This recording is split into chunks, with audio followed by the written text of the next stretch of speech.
Customer cake এত পছন্দ করেছে যে সামনের মাসের জন্য কেক আরেকটা অর্ডার করে ফেললো। হ্যালো এভরিওয়ান, আসসালামু আলাইকুম। আশা করি সবাই ভালো আছেন। আমি আলহামদুলিল্লাহ অনেক ভালো আছি। তো আজকে 2 পাউন্ড চকলেট কেক নিয়ে হাজির হলাম। এটাকে আমি 3টা স্লাইস করে নিয়েছি। এটা 8 ইঞ্চি মোল্ডে বেক করেছি। এটা যে রেগুলার চকলেট কেক ওরকম কেকই অর্ডার করেছিল। তো আমি একটু ভালোভাবে নতুন মানুষের জন্য একটু ভালোভাবে করার চেষ্টা করেছি।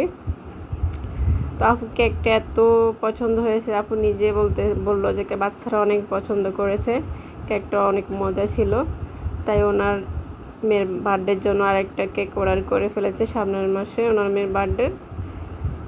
তো আলহামদুলিল্লাহ আপনাদের দোয়ায় ছোট্ট ছোট্ট পায়ে এগিয়ে যাচ্ছি। আপনারা সবাই অবশ্যই সাহায্য করবেন। তো আমার এখানে ভিডিওটা একটু স্কিপ হয়ে গেছে, আসলে ভিডিওটা অফ হয়ে গিয়েছিল, তাই পুরো ফিনিশিংটা দেখাতে পারলাম না। তো এখানে আমি চকলেট গানাশ দিয়ে ডিপিং করে দিচ্ছি, যেহেতু ডেকোরেশনটা একটু চকলেটি করতে বলছিল, তো এই জন্য চকলেটি করে দিচ্ছি। আসলে এরকম ডিপিং দিলে কেকের লুক অনেক গুণ বেড়ে যায়, আসলে আর কোনো কিছুই করার লাগে না মনে হয়।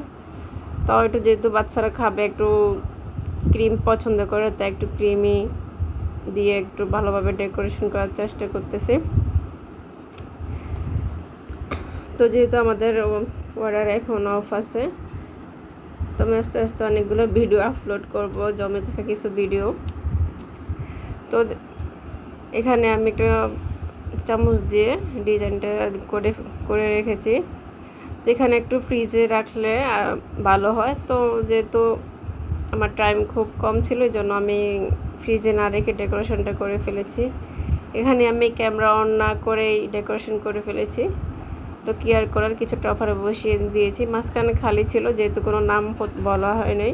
তো আমি ভাবছিলাম বাসা হয়তো এমনি খাবে, এই জন্য একটা চকলেট বসিয়ে জায়গাটাকে একটু ফিল আপ করে দিচ্ছি। পরবর্তীতে আপু আবার ডেলিভারি করার আগ মুহূর্তে নাম বলল, পরে আবার আমি নামটা বসিয়ে দিয়েছি। সেটা যেখানে আমি নাম বসিয়ে দিয়েছি আর একটা টপার বসিয়ে দিয়েছি, যেহেতু আপু বলছে যে ওর জন্মদিন ছেলের। তো সবাই কেমন হলো অবশ্যই জানাবেন। আল্লাহ হাফেজ।